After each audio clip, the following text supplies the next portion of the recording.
Tonight, new developments in a tragic fire in the city. 2 people now under arrest. That deadly fire early yesterday has been ruled an arson. 2 women and a little girl were killed. Brenda Waters is live with more from police. Brenda.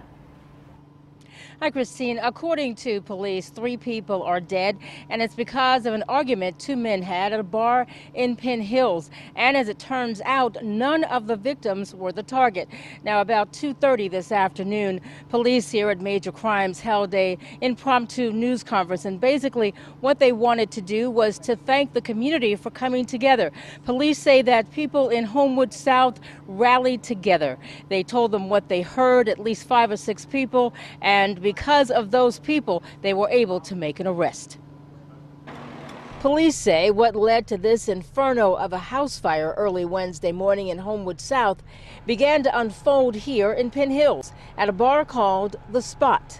Investigators say this man, 41-year-old Martell Smith of the North Side, got into an argument and a fight at The Spot with 23-year-old Rico Carter. Still angry, Smith allegedly went to this Sunoco gas station on Penn Avenue. He was a regular customer of ours. They purchased the gas can, went outside, got the gas, and apparently went and did what he did. Smith allegedly used that gasoline to set the house on Bennett Street afire just after 2 a.m. In fact, several witnesses at the scene told police they heard him say, quote, "Yep, I did it. They shouldn't have expletive with me," end of quote.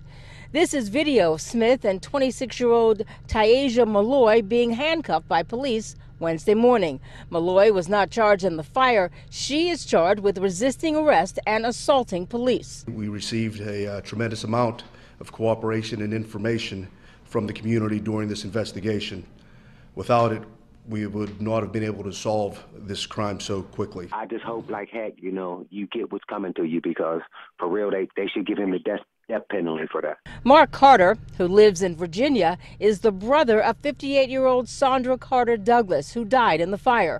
Her husband, 58-year-old Cecil Douglas, escaped the fire by jumping from the roof. She was a good person, she didn't really bother too many people, she just tried to live her life the best she could. 21-year-old Shamira Staton and her 4-year-old daughter, Cheyenne Manning, also died in the fire. According to Mark Carter, Staton was Rico Carter's girlfriend, but he was not the father of the child. Sandra Carter Douglas was Rico's mother. All of them lived together in the house. Rico, who was the target, was not at home. Well, police say people in the community saw something, they heard something, and they spoke up, and they made an arrest. Reporting live at Major Crimes, Brenda Waters, KDKA-TV News.